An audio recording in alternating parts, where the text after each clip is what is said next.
നരേന്ദ്രമോദിക്കെതിരെയോ ആഭ്യന്തരമന്ത്രിക്കെതിരെയോ ഏതെങ്കിലും മന്ത്രിക്കെതിരെയോ ഒരു ചെറുവിരൽ പോലും ചൂണ്ടാൻ കഴിയാതെ നിഷ്ക്രിയമാക്കിയപ്പെട്ട ഒരു മാധ്യമ മേഖല.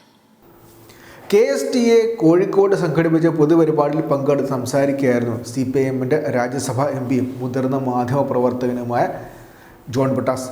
അദ്ദേഹം സംസാരിക്കുന്നത് ഇന്ത്യയിലെ ഇന്നത്തെ മാധ്യമങ്ങളുടെ അവസ്ഥയെക്കുറിച്ചാണ്. മാത്രമല്ല NDTVയെ അദാനി മേടിച്ചതിനെ കുറിച്ചും അദ്ദേഹം സംസാരിക്കുന്നുണ്ട്. മാത്രമല്ല അന്വേഷണാത്മക മാധ്യമപ്രവർത്തനം, അതായത് ഇൻവെസ്റ്റിഗേറ്റീവ് ജേർണലിസം, അത് ഇന്ത്യയിൽ അസ്തമിച്ച് കഴിഞ്ഞുവെന്നും അദ്ദേഹം ഉദാഹരണ സഹിതം വ്യക്തമാക്കുന്നുണ്ട്. അദ്ദേഹത്തിൻ്റെ വാക്കുകൾ നമുക്കൊന്ന് കേൾക്കാം. വാഷിംഗ്ടൺ പോസ്റ്റിന്റെ ടാഗിലെ ഡെമോക്രസി ഡൈസ് ഇൻ ഡാർക്ക്നെസ് വളരെ അർത്ഥവത്തായിട്ടുള്ളൊരു ടാഗിലാണ്. ഈ വാഷിംഗ്ടൺ പോസ്റ്റ് എന്നുള്ള പത്രം പിന്നീട് എന്ത് സംഭവിച്ചു എന്നുള്ളത് അതും രസകരമാണ്. നമ്മൾ വിചാരിക്കുന്ന ഈ കുത്തകകൾ എന്നുള്ള കുത്തകവൽക്കരണം, കോർപ്പറേറ്റ് വൽക്കരണം എന്നുള്ളത് ഇന്ത്യയിൽ മാത്രമാണ് എന്ന് നമ്മൾ ചിന്തിക്കരുത്. എത്രയോ പതിറ്റാണ്ടുകളുടെ നൂറ്റാണ്ടുകളുടെ ചരിത്രമുള്ള വാഷിംഗ്ടൺ പോസ്റ്റ് പിൽക്കാലത്ത് ലോകത്തിലെ ഏറ്റവും പ്രധാനപ്പെട്ട മുതലാളിമാരിൽ ഒരാളായ, നിങ്ങൾക്കൊക്കെ അറിയാം, ആമസോണിന്റെ മുതലാളിയായ ജെഫ് ബിസോസ് പണം കൊടുത്ത് വാങ്ങി. ഈ അടുത്തിടയ്ക്ക് ഒരുപാട് പേർ അവിടുന്ന് രാജിവെച്ചു പോയി. ഡെമോക്രസി ഡൈസ് ഇൻ ഡാർക്ക്നെസ്, അന്ധകാരത്തിൽ ജനാധിപത്യം നിഷ്ഫലമായി പോകും. ഒരുപക്ഷെ നമ്മുടെ അധികാരത്തിന്റെ ഇടനാഴികളിലേക്ക് വെളിച്ചം വിതറേണ്ട ഒരു മാധ്യമമാണ് നമ്മുടെ ഈ മീഡിയ എന്ന ഈ സംജ തന്നെ. എപ്പോഴാണോ മാധ്യമങ്ങൾ വെളിച്ചം വിതറാതിരിക്കുന്നത് അപ്പോഴൊക്കെ ഇരുട്ടിങ്ങനെ കനപ്പെടുകയും അവിടെ ജനാധിപത്യം അർത്ഥശൂന്യമായി മാറുമെന്നാണ് ഈ ഒരു ടാഗ്ലൈൻ കൊണ്ട് വാഷിംഗ്ടൺ പോസ്റ്റ് ഉദ്ദേശിക്കുന്നത്. പക്ഷേ ഈ വെളിച്ചം വീശേണ്ട മാധ്യമങ്ങൾ എവിടേക്കാണ് വെളിച്ചം വീശുന്നത്? യഥാർത്ഥത്തിൽ നമ്മൾ പരിശോധനയ്ക്കെടുക്കേണ്ട ഏറ്റവും പ്രധാനപ്പെട്ട വിഷയങ്ങൾ ഒന്നാണ്. നമ്മൾ വെളിച്ചം വിതറേണ്ട സ്ഥലത്ത് നിന്ന് മാധ്യമങ്ങൾ മറ്റ് സ്ഥലങ്ങളിലേക്ക് വെളിച്ചം മാറ്റിയോ, അതല്ലെങ്കിൽ വെളിച്ചം വിതറുന്നത് അവസാനിപ്പിച്ചോ? ഇതൊക്കെയാണ് ഒരുപക്ഷെ ഇന്നത്തെ ഈ ഒരു സമകാലീന രാഷ്ട്രീയത്തിൽ നമ്മൾ പരിശോധിക്കേണ്ട വിഷയം. ഇന്നത്തെ ഇന്ത്യൻ മാധ്യമ മേഖലയെക്കുറിച്ച് ഞാൻ പറഞ്ഞില്ല. എന്താ കാരണം എന്ന് വെച്ചാൽ നിങ്ങൾക്കെല്ലാം അറിയാം. ഒരു ചെറിയൊരു ഉദാഹരണം ഞാൻ പറയാം.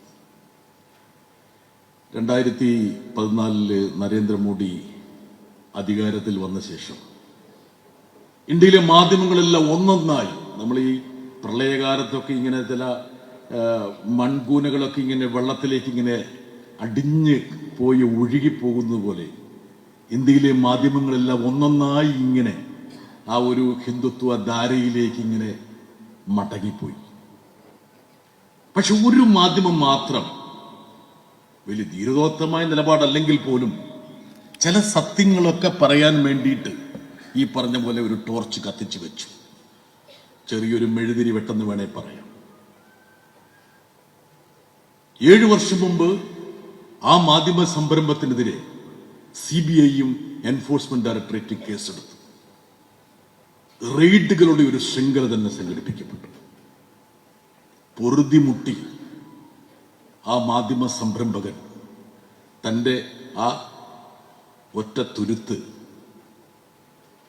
ഇന്നത്തെ ഭരണാധികാരിയുടെ ഏറ്റവും വലിയ ചങ്ങാതിയായ അദാനിക്ക് കൈമാറി. ആ മാധ്യമ സംരംഭത്തിന്റെ പേരാണ് NDTV. പ്രണോയ് റോയ് ഒരുപക്ഷെ നമുക്കെല്ലാം പരിചിതമായിട്ടുള്ള ഒരു മുഖമാണ്, ഒരു നാമമാണ്. തെരഞ്ഞെടുപ്പ് കാലങ്ങളിലൊക്കെ പ്രണോയ് റോയിയുടെയൊക്കെ വിശകലനങ്ങൾ കേൾക്കാൻ നമ്മൾ ടെലിവിഷന്റെ മുമ്പിൽ നിൽക്കും. ആ വ്യക്തി ഭാര്യയോടൊപ്പം വിദേശത്തേക്ക് പോകുന്ന സമയത്ത് വിമാനത്തിൽ നിന്ന് അദ്ദേഹത്തിനെ പിടിച്ചിറക്കി. താങ്കൾക്കെതിരെ ലുക്കൌട്ട് നോട്ടീസ് ഉണ്ട് എന്ന് പറഞ്ഞ് ഇന്ത്യയിലെ ഏറ്റവും പ്രധാനപ്പെട്ട ഒരു മാധ്യമ പ്രവർത്തകനെ. അതോടുകൂടി അദ്ദേഹം മനസ്സിലായി, ഈ മാധ്യമവുമായിട്ട് മുന്നോട്ട് പോയാൽ തന്റെ സ്ഥാനം തീഹാർ ജയിലിലായിരിക്കുമെന്നുള്ള ആ തിരിച്ചറിവിൽ ഇന്ത്യയിലെ ഏറ്റവും സ്വീകാര്യതയുള്ള മാധ്യമ മുഖങ്ങളിലൊന്നായ പ്രണോയ് റോയ് തന്റെ സംരംഭം താൻ വളരെയേറെ കഷ്ടപ്പെട്ട് വേദനയോടെ തൻ്റെ വിയർപ്പും രക്തവും കൊടുത്ത് സ്ഥാപിച്ചെടുത്ത ആ ഒരു സംരംഭം ചെങ്ങാത്ത മുതലാളിത്തത്തിൻ്റെ ഏറ്റവും സുപ്രധാന കണ്ണികളിലൊന്നായ അദാനിക്ക് കൈമാറി അദ്ദേഹം സ്ഥലം മാറ്റി. പിന്നീട് ഇന്ത്യയിലെ ഒരു മാധ്യമം പോലും നരേന്ദ്രമോദിക്കെതിരെ ഒരു വിരൽ പോലും ചൂണ്ടിയിട്ടില്ല. ഞാൻ കേരളത്തിലേക്ക് വരാം, ഒരുപക്ഷെ നിങ്ങൾക്ക് അതായിരിക്കും കൂടുതൽ താല്പര്യമെന്ന് എനിക്കറിയാം. 1980കളുടെ അന്ത്യത്തിലാണ് ഞാൻ ഡൽഹിയിൽ പോയത്. 80കളുടെ അന്ത്യത്തിൽ എന്ന് പറയുമ്പോൾ ചില ടീച്ചർമാർ കൈയൊക്കെ വിരലൊക്കെ എടുത്തിട്ട് വർഷം എത്രയായി അങ്ങനെ എൻ്റെ വയസ്സ് കണക്കൂട്ടുന്നുണ്ട്. അത് നേരിട്ട് ചോദിച്ചാൽ മതി, ഞാനങ്ങ് പറഞ്ഞുതരാം. അതെ, എന്തായാലും വിഷമാഷേക്കാളും എളുപ്പമാണ് എനിക്കെന്നുള്ള കാര്യം നിങ്ങൾ മനസ്സിലാക്കുക. അന്ന് രാജീവ് ഗാന്ധി 4/3 ഭൂരിപക്ഷത്തിന് ഇന്ത്യ ഭരിച്ചുകൊണ്ടിരിക്കുക. 4/3 ഭൂരിപക്ഷം. ഇന്ന് 400-ലേറെ സീറ്റുകൾ കിട്ടുമെന്ന് അഹങ്കരിച്ച നരേന്ദ്രമോദിക്ക് 240 സീറ്റ് മാത്രമേ ഉള്ളൂ. 2 ഊന്നുവടികളുടെ സഹായത്തോടെയാണ് അദ്ദേഹം ഭരണവുമായിട്ട് മുന്നോട്ട് പോകുന്നത്. പക്ഷേ എങ്കിലും അദ്ദേഹത്തിന്റെ മനോഭാവത്തിൽ യാതൊരു മാറ്റവുമില്ല. സലിംകുമാർ ഏതോ പട്ടത്തിൽ പറഞ്ഞ പോലെ, ലുക്കില്ലെങ്കിലും നല്ല ബുദ്ധിയാന്ന് പറഞ്ഞ പോലെ, ഭൂരിപക്ഷമില്ലെങ്കിലും ആ ഒരു മനോഭാവത്തിൽ അദ്ദേഹത്തിന് യാതൊരുവിധ ഭാവഭേദവും സംഭവിച്ചിട്ടില്ല. അന്ന് അത്ര അതിശക്തനായ ഭരണാധികാരി എന്ന് നമ്മൾ കരുതുന്ന 4/3 ഭൂരിപക്ഷം എന്ന് പറഞ്ഞാൽ ലോകസഭയുടെ ഒരു ഘടന നിങ്ങൾക്കെല്ലാം അറിയാം. പച്ചപതിച്ച ലോകസഭയുടെ ഓരോ ഡ്രോയിലും ഇങ്ങനെ കോൺഗ്രസ്സുകാർ ഇങ്ങനെ ഇരിക്കും. അതിൽ ഓരോ മൂലയ്ക്ക് മാത്രമാണ് പ്രതിപക്ഷത്തുള്ള അംഗങ്ങളുടെ സാന്നിധ്യം. അന്നത്തെ പ്രതിപക്ഷ അംഗങ്ങളുടെ മുഖമൊക്കെ എൻ്റെ മനസ്സിലേക്ക് വരുന്നുണ്ട്. മധു ദന്തവതെ, ഉപേന്ദ്ര, ജോർജ് ഫെർണാണ്ടസ് എന്ന് തോന്നുന്നു, സോമനാഥ് ചാറ്റർജി, ഇന്ദ്രജിത് ഗുപ്ത, അങ്ങനെ ഏതാനും പേര്. നമ്മുടെ നാട്ടിൽ നിന്ന് KP ഉണ്ണികൃഷ്ണൻ, സുരേഷ് കുറുപ്പ്, അങ്ങനെ കുറച്ച് പേരും. അന്ന് രാജീവ് ഗാന്ധിയൊക്കെ ലോകസഭയിലേക്ക് പ്രവേശിക്കുമ്പോൾ കോൺഗ്രസ് അംഗങ്ങൾ ഇങ്ങനെ ഡെസ്കിൽ ഇങ്ങനെ കൈയടിക്കും. അപ്പോൾ ഒരു ചക്രവർത്തി ഇങ്ങനെ വരുന്നത് പോലെ അദ്ദേഹം പാർലമെന്റിലേക്ക് വരും. പക്ഷേ 4ാമത്തെ നെടുന്തൂണായിട്ടുള്ള മാധ്യമങ്ങൾ കണ്ണും കാതും തുറന്നു വെച്ച് അധികാരത്തിന്റെ ഇടനാഴിയിലേക്ക് വെളിച്ചം വിതറിക്കൊണ്ടിരുന്നു. അതിന്റെ പശ്ചാത്തലത്തിൽ ബൊഫേഴ്സ് കുംഭകോണം അനാവരണം ചെയ്യപ്പെട്ടു. ഇന്ത്യയിലെ പ്രധാനപ്പെട്ട പത്രങ്ങളൊക്കെ രാജീവ് ഗാന്ധി കള്ളനാണെന്ന് വരികൾക്കിടയിലൂടെ എഴുതി. 1989 നടന്ന പൊതുതിരഞ്ഞെടുപ്പിൽ ഞാൻ ഒരു മാധ്യമ പ്രവർത്തകൻ എന്ന നിലയിൽ ഉത്തരേന്ത്യയിൽ സഞ്ചരിക്കുമ്പോൾ അവിടെ ഉയർന്ന മുദ്രാവാക്യം എൻ്റെ മനസ്സിലിപ്പോഴുമുണ്ട്. ഗലി ഗലി മേ ഷോർ ഹേ, രാജീവ് ഗാന്ധി ചോറേ. ഓരോ ഗലിയിലും മുഴങ്ങുന്നു രാജീവ് ഗാന്ധി ചോറേ.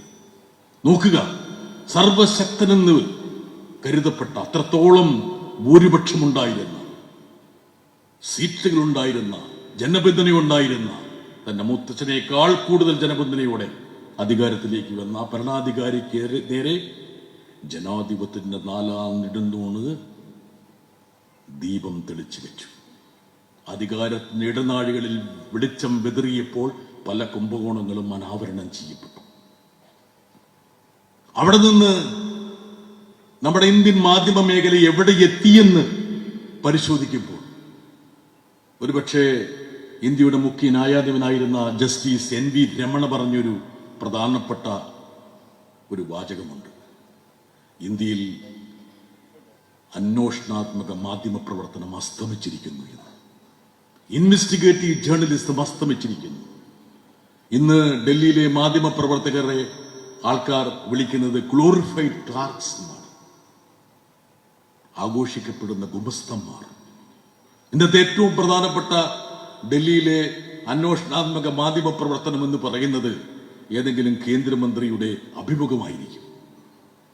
നരേന്ദ്രമോദിക്കെതിരെയോ ആഭ്യന്തരമന്ത്രിക്കെതിരെയോ ഏതെങ്കിലും മന്ത്രിക്കെതിരെയോ ഒരു ചെറുവിരൽ പോലും ചൂണ്ടാൻ കഴിയാതെ നിഷ്ക്രിയമാക്കിയപ്പെട്ട ഒരു മാധ്യമ മേഖല.